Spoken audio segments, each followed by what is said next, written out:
So if you can hear me out here in the wind, outdoors, this is unusual. Usually we lecture in very confined spaces, much easier. My name is Peter Field. So I'm the head of creative arts and humanities at the University of Canterbury. And I'm also an American. And it is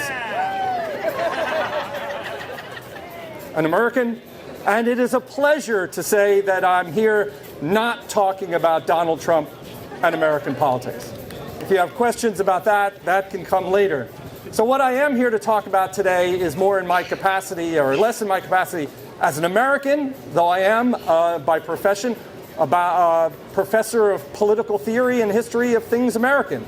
But today I want to talk about something broader, about technology. I'm not an engineer. I actually like to teach about the biggest of big pictures, and a little bit today I want to talk about thinking about technology in a very broad sense. So the first thing I'll say is that technology is something that we have everywhere and all the time. We introduce it into our lives all the time, but we always introduce it without knowing what it's going to do. We think it's going to do something, but we don't know. So take the automobile. Is the automobile something that has helped us get from place to place? Or is the automobile something that's killed the inner city and is helping us to destroy the atmosphere? We just don't know yet. Take refrigeration, something that we don't talk and think about very often at all. What's that for? Well, it was invented, we think, to keep food from spoiling. Well, how much chilled food do you throw out? Right. We made refrigeration, and we didn't think, wow, we're going to use chlorofluorocarbons, and we're going to cut a hole in the ozone atmosphere. So really, refrigeration helps us get skin cancer. No, didn't think about that too much. How about this one? We've created refrigeration so that folks living in, say, New Delhi can be cool in the summer with their air conditioning. And that air conditioning is powered by fossil fuels so that people can no longer live in Mumbai when it gets flooded. Right? So we often don't think so much. Now, I don't know how many of you came here with a car. No. Or you brought a refrigerator with you. So today I'm going to talk about, though I don't have it on me, some other technology. And that is the cell phone. And I'm guessing the smartphone is something that every one of you have with you today, right? Every one of you have it with you. Absolutely. Isn't that terrific? Congratulations. Well, I want to talk about that. And I guess the first thing we might say is that while everybody has a smartphone, and everybody probably right now is thinking about Snapchatting me, no, or using 140 characters, any of you swiping right just now? No, probably not. That what I want to particularly talk about, though, is the iPhone in relation to higher education. That's something I do know a little bit about, and that every one of you has a cell phone is great. Every one of our students has a smartphone as well, and it's had a huge impact on how we teach. Now, when we introduced the iPhone to the I generation, right, about 2013 that would have been. Hi there. Do you have a smartphone? You're just smart. He's come to my class many times. Anyway, when we introduced it, we thought we'd have a great innovation, but we didn't think about, say, the results it would have on higher education. And believe you me, it's had a result. So for the next few minutes, I want to talk a little bit about what the iGen has done to higher education. And it's done a lot. I think the first thing to say is that every student has a cell phone, and every student expects to use their smartphone in some way in higher education. I think we also know that something around a quarter of our students are absolutely addicted to the phone, so that if you tried to take it away from them while you're teaching class, you might get fired from your job, and you'd certainly have about 25 of the students need some sort of psychiatric help. That's just absolutely true. And the iPhone, in many ways, has been good for higher education. We use it.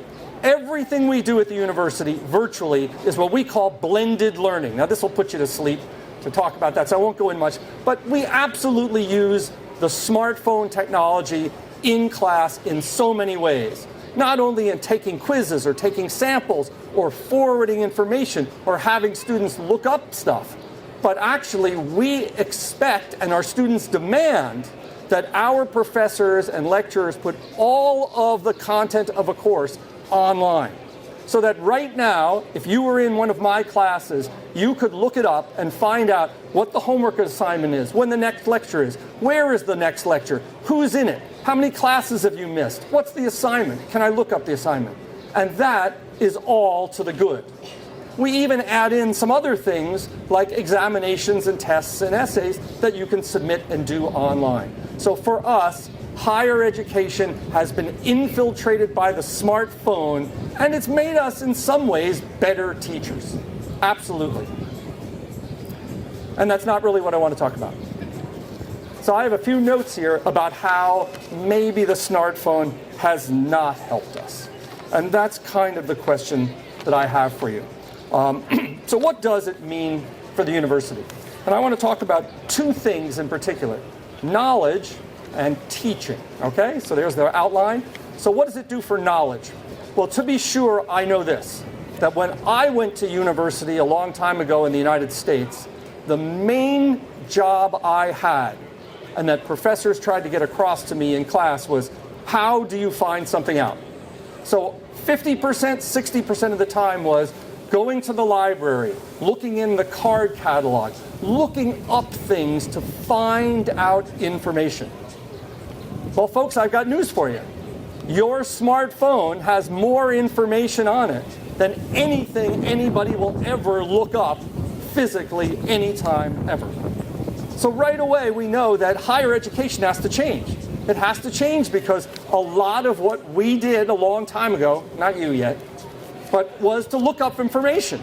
And we don't have to do that. We can simply say, all right, what's the capital of Moldova? And someone will look it up. We can ask them when was World War II. We can ask when Hitler invaded. We can ask when Franklin Roosevelt was elected 4 times. And they can look things up and find out. They can do it so quickly that we no longer have to teach that. So that leads to the question, well, what do universities do if they're no longer involved in that game? We no longer have to hold the knowledge of all of culture because it's in your back pocket on your phone. Secondly, and sadly in some ways, if you love books, is we don't really need the library as the central place anymore. Much of the work you do and almost all the information that students look up is via online electronic data points. So the library, if you loved it, if that's where you met your partner, if that's where you did your dating, sounds sort of geeky and nerdy, actually. I think that's what I did. Anyway, if that was your place for congregation, well, yeah, you can still congregate there, but you're not going to do much study in the library. So, without being a repository for knowledge, and without having the library, what is it that we do if students don't need knowledge specifically from us? And I kind of have a joke about that. And it's sort of like this. There was an American television show, I don't think it was produced by Donald Trump, called Who Wants to Be a Millionaire? Remember that show? And who doesn't want to be a millionaire? And I think there was something you could do if you didn't know the answer.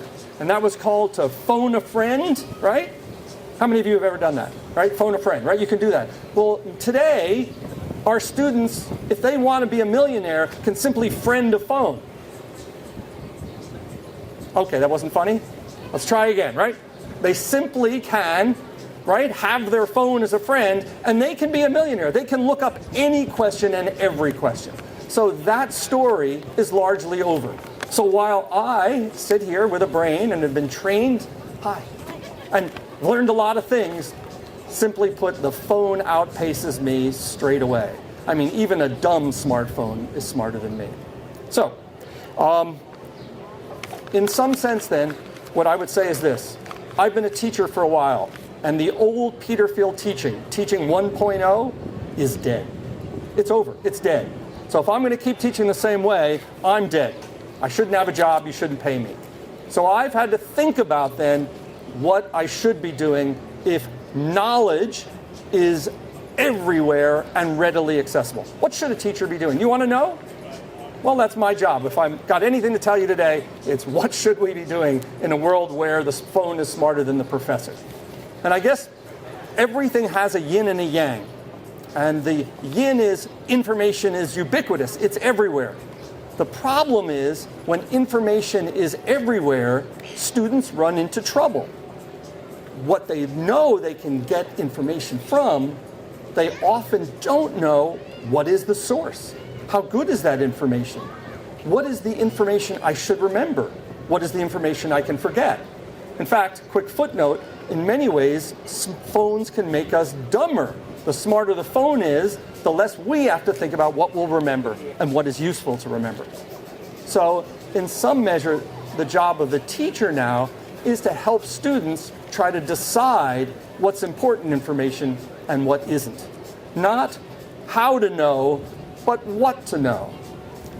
What's more, there's always a yin and yang then. If students can look up and find out information really quickly, what they actually really struggle with then is sort of exactly the opposite, which is if they can look up anything, then what's important and what matters and what doesn't matter. And so as they've somehow gained information, they love to ask whenever you give them an assignment, well, where should I find out the information? What should I know about this? And so with the ubiquitous nature of knowledge, it's much harder to decide what is the right thing to learn. So on the one hand, we and our students seem a lot smarter, but the flip side of it is they're a lot less confident in their knowledge. They're a lot more insecure, as you might be able to tell, in trying to decide what is true news, what is fake news, what's real, what's false. And that's a really tough struggle. So, I teach. And everywhere I've taught, I've had the chance to have cameras on me, looking at me as I teach. And that's always a mistake. Not because I'm embarrassed or easily abashed. I'm not. I like public speaking. But because actually the best cameras should go the other way. The best looking has to be not at the teacher. I'm boring, bad voice, kind of ugly. Doesn't matter. What's really interesting is to look at the students. And if you're a good teacher, you go into class without notes. You go into class and you, like a camera, will be looking at the students. And it's the one thing that your smartphone and all those apps and YouTube can't do. So you can go to YouTube and you can look up a lecture. Actually, you can look up a lecture of mine. You can look up lectures of my buddies. You can look up lectures of my teachers. You can look up lectures on just about anything. But what the phone can't do while it's giving you the YouTube lecture is look back at you. And actually looking back is the most important thing that a teacher does. Because when you look back, you get to find your students and you get to see, are they predators or are they prey? Are they looking like, yep, I've got this? Or are they looking like, uh-oh, I don't know the first thing about this? And if you're not looking at the students, and your smartphone can't do this, it can't tell whether it's covering something that you know so well that you're going to sleep. So I can look at you guys now, and I can tell you've not heard this lecture before because you're not sleeping as I'm speaking, right? So I can tell, so I can keep it going like this. If, on the other hand, you are sound asleep, I might actually say, black is white and night is day, and try to scare you or something, right? We're all going to hell. Something to change up. On the other hand, if what one's saying is in a language that's so challenging to students that they are looking at you as if you're shining a flashlight in their eyes and they want to run away as fast as they possibly can because they're afraid you're going to eat them, then you might think about pulling back, changing your vocabulary, finding something that students recognize. So there's that incredible difficulty and challenge in teaching. And all good teaching in a classroom is never teaching looking at the teacher or the professor. It's always the cameras in the other direction. And your phone, it's dead. It doesn't do that. It has no way of judging. Oh, I see. You understand this. Let me try something harder. I see. This is difficult. Can I rephrase this in different vocabulary? And that is the true great challenge of teaching. And so if we want to move to robots and MOOCs and online for everything. We do so at our own peril. There's lots of knowledge. What there isn't, right, is an understanding of the nature of learning. And learning is very different than simply consuming. Go ahead, consume, but learn. It's much, much more of a challenge to digest things. And in many ways, that's our job. Our job now is very different than it used to be. It used to be, go learn stuff.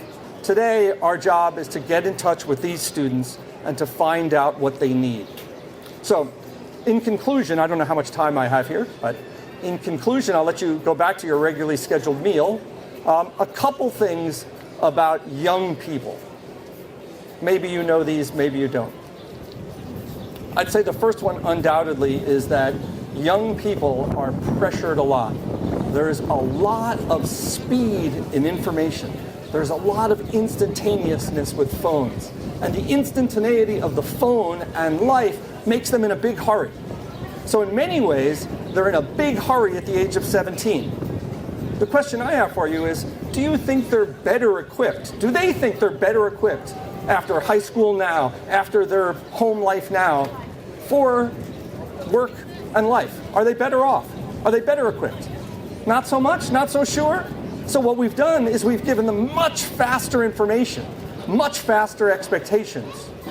And I hardly think they're more ready than you were when you were 17 and 18 to face the world.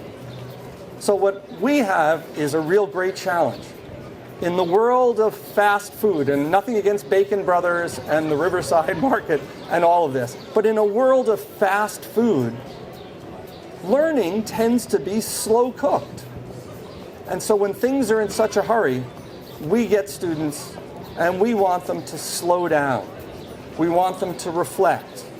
We want them to consider things in a challenging new way that makes them say, okay, everything around me is saying speed up. I'm going to take a few days, a few months, even actually a few years between 17 and 20 and make my way into the world. That's a tough sell to get folks to slow down, and that's what we're trying to do. All right, last little thing about young people today. And I would say this. Technology drives in ways we don't know our own ideas. Ready? Here's the big term for the day.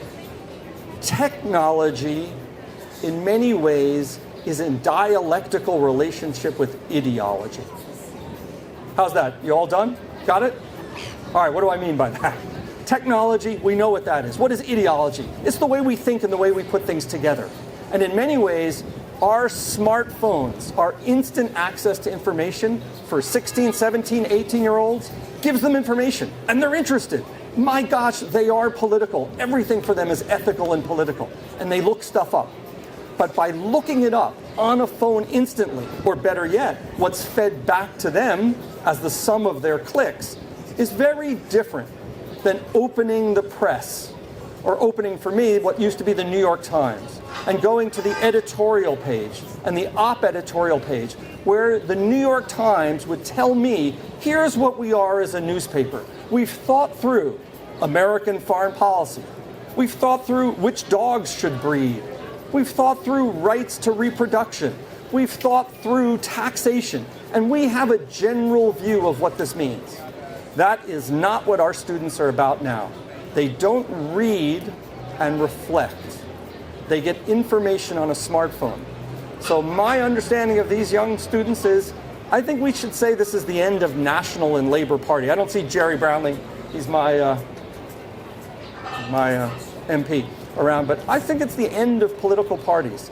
These are wonderful young people. They are political, but they don't put things together all in one package. They take things all separately and look at them separately. And that means something very different for our politics. We may find out that reading and democracy were tied together in some really interesting way. And only now that we've introduced the smartphone, we may be challenged to look for a new kind of politics. A politics beyond political parties, beyond parliaments, that's very much about young people who are committed and ethical, but have a very different way of doing things than political parties and majorities. So on that deep point, I'll let us continue the experiment of dropping smartphones on young people and seeing how it turns out. Thanks very much.